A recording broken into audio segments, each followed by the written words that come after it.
Well, hey guys, welcome back to Waters Family Homestead. As you can see, I just freshened and dumped their water, filled up their feeder. They got a quart jar full of feed on the ground plus some. But I wanted to see if I could get a good picture of the babies for y'all. Let's see. Well, of course, Mama's gonna get in the way.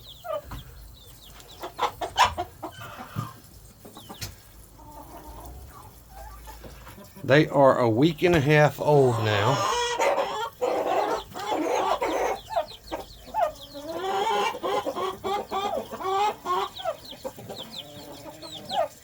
So they're running over here. They don't know I'm in danger.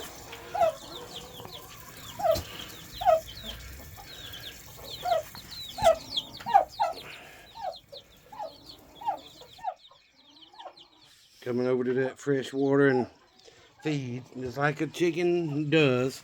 You throw something out there, it doesn't matter if they're full or not, they're going to come peck at it and eat it. That's what they do. But wanted to do a quick video. Whoop, leaving my egg basket in here. Need to get that. Excuse me, gotta hold it with the same hand I'm holding the camera. Alright. So I've already gathered the eggs from the Rhode Island Reds. The little barnyard mix is still setting. She's still setting on the 7 that I pretty much think are fertile. Not 100% sure, of course. Sue's in there eating. Already filled their feeder. It didn't eat, but just a little bit. All 7 of the other hens are out here scratching. So this black-tailed one right here beside me, she is the other barnyard mix. So these other 6 are the Rhode Island Reds, and that's one of the ones I lost. There were 7 originally. And she's the only one with black tail, and then this one here that's brown and white all over is the barnyard mix. So anywho, I got 6 eggs from those 7 hens today, and of course they could still lay one, but there's only an hour and a half of daylight or something left, so probably not. Tom is strutting and thumping and all that stuff, and Junior don't realize he's standing behind him or he'd be running.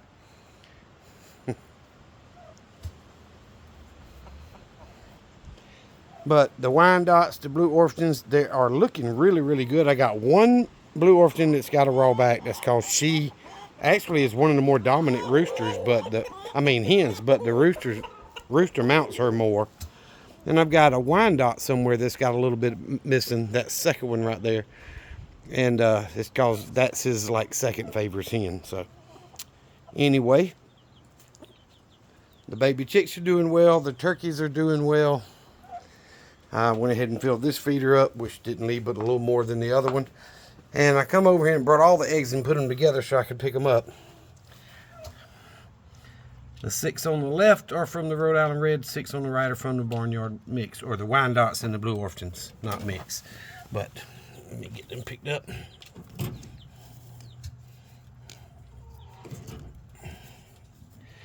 So I've been on several days. I've been getting 14, 15. I even got a 16 one day on eggs here recently. So, but a dozen today is plenty. I've got plenty of eggs. But we have a chance of rain this evening, but I don't think it's much of a chance. All morning we had some. Oh, sorry. So I didn't get 12 eggs. I forgot there was one in the run over here. So actually 13, a baker's dozen a day. And this one probably needs some cleaning. But so they're laying pretty good. Forgot what I was saying, y'all.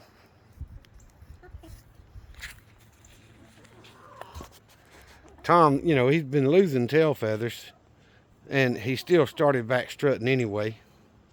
I don't know why. I'm thinking it's because of those baby chicks, but I'm not 100% sure on that.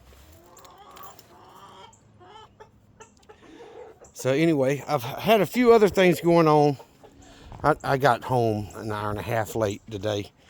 You know, that's part of HVACR. I do a lot of the R, the refrigeration, and not just heating and air conditioning. And when a call comes in, you go and you're there until you finish. But I've had some other projects going. I'm still working on the generator to run on propane. I think I know what I've got to do to get it to run on propane. So hopefully I'll get that done in the next week or so. And I'll do a video on that one. The belt broke on my Kubota, and I ordered a new belt. And Buddy came over, who is a mechanic, and he's a dang good one as well as a good Christian man. And he come over and helped me. Had to take the gearbox loose to get the new, the new belt on. So the belt's ready. The problem is, we'll set the eggs down. Look at that universal joint right there. It's done wore out. So even with the new belt, I'm not going to hook the deck back up and cut grass with a universal joint like that, because if it breaks and it comes apart and destroys this gearbox, that gearbox is about $750, $800. The new shaft is, I think, around, with the PTO, this part, this one's welded on, but they sell just the ends, the universal joint, to go on the shaft. This part's fine. This one doesn't have any issues with it, and I've greased it and all. But they sell, I could buy this, but I need that end. So I need the end that doesn't have the lock ring on it. And anyway, it's about 150 bucks, roughly. And that's not including the little locks and the caps and everything else that goes on there. So it's going to cost me a few $100 to get the mower back going. So I may have to borrow borrow my sister's mower. There's a chain there where I was dragging the deck with the tractor. Let me set these eggs down and I'll be right back. All right. So he's a really good mechanic, and I trust him because he's like my third or fourth cousin. In elementary school, we went to school together, so, I've known him pretty much most of my whole life. And I asked him if he worked on generators, for propane. I told him, okay, if I can't get this thing to run, I'm going to take it to him, let him get it running on propane. So he saw my tractor sitting there when we was taking the deck off and get that belt on. And he said, I told him that everybody that I've talked to, there was a diesel shop in Americus that's closed now that said the injectors were clogged, and he needed, it needed new injectors. Now, just granted, this happened 2 or 3 weeks after I bought this tractor, and I got it for a really good price, by the way. But he convinced my brother that it needed new injectors, and that solved the problem. So we paid him to put new injectors in it, got it back, and then brother had it on his farm, and he used it a few minutes, and it did the same thing. It'd go to knocking and pouring white smoke.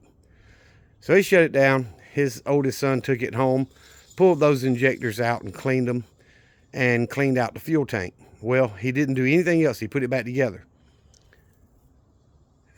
Every mechanic I've talked to since then has said the rings are stuck on the pistons. The thing is I'm gonna call him Tim. That's what we call him. Tim says, your rings aren't stuck on that tractor. It cranks too easy. It runs too good. He said, there's a seal on the back of your fuel pump, on this mechanical fuel pump, and there's a plate on the front of the fuel pump. You don't even have to pull the fuel pump.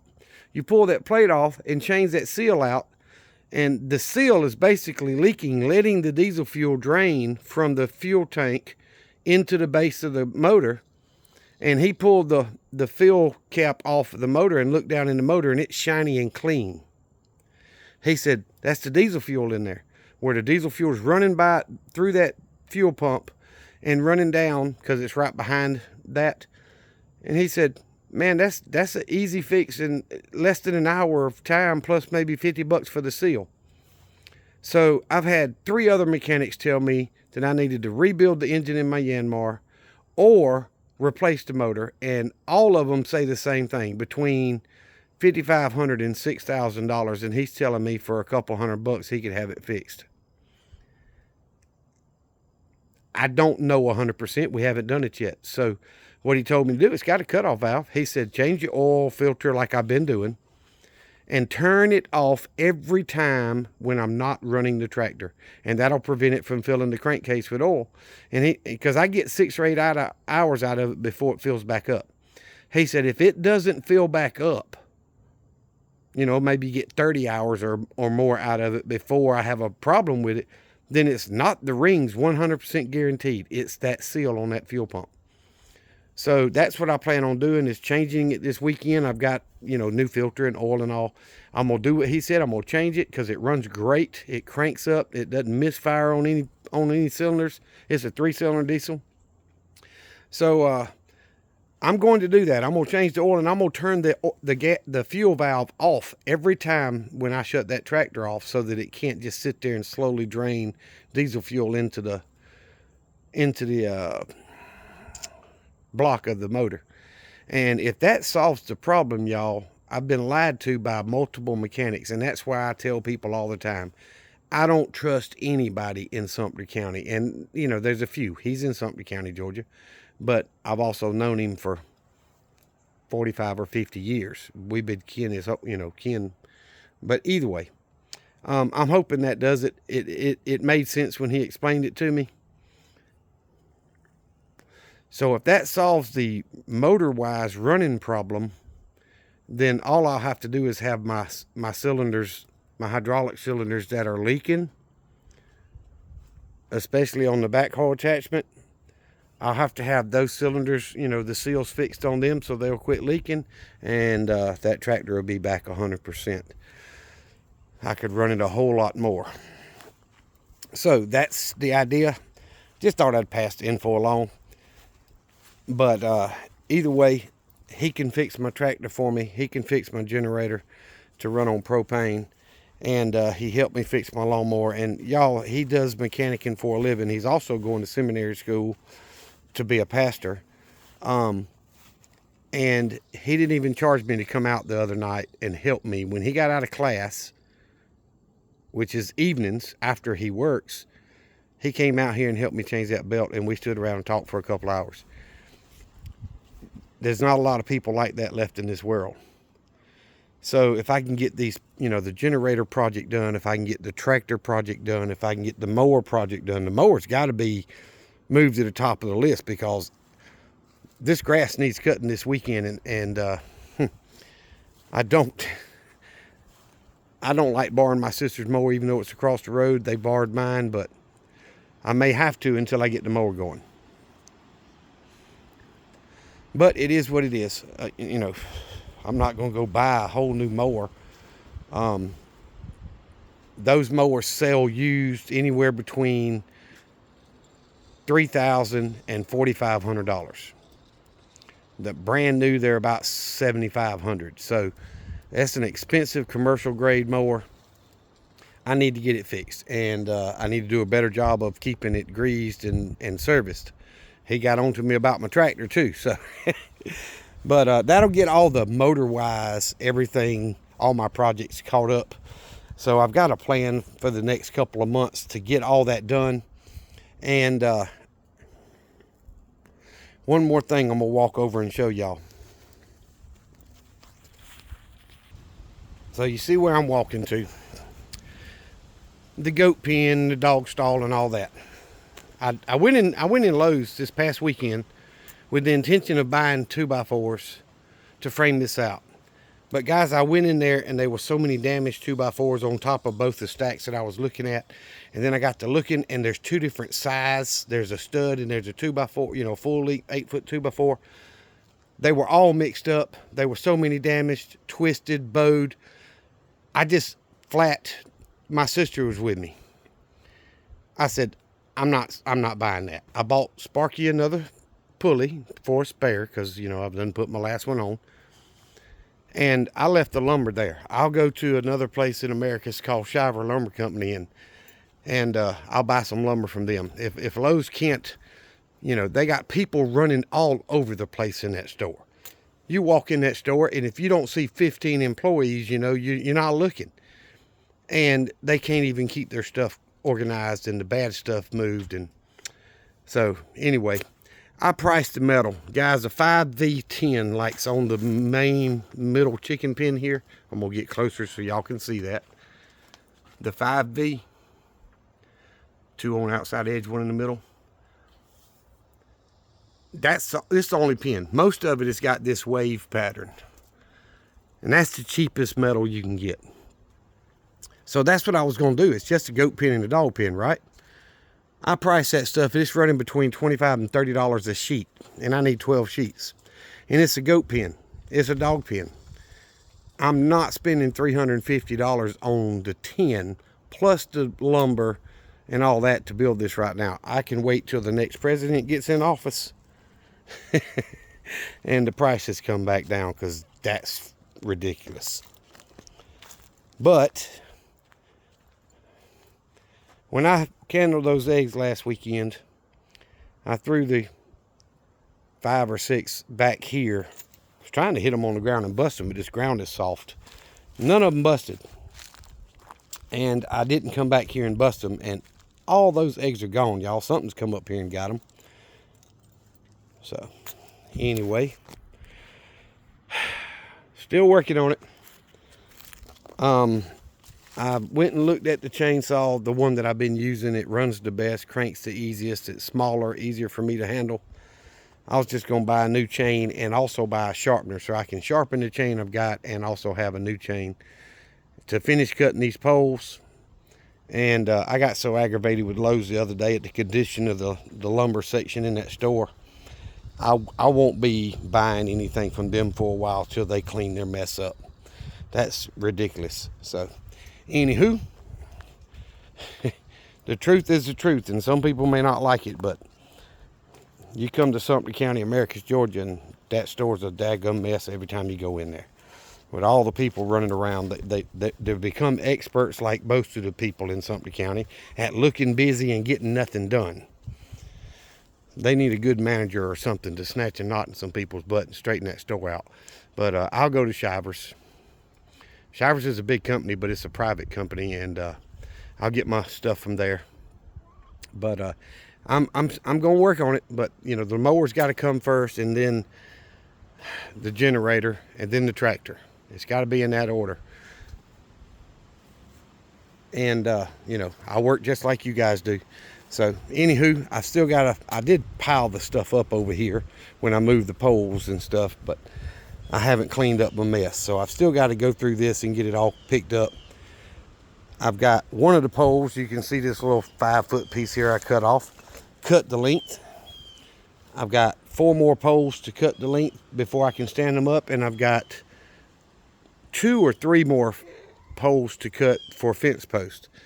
And then I'll be able to get the fence in the ground, or the poles in the ground, the T-post in the ground, and then run the fence and hopefully get some progress done. But I may have to come up with a plan B on the roof for the goat pen.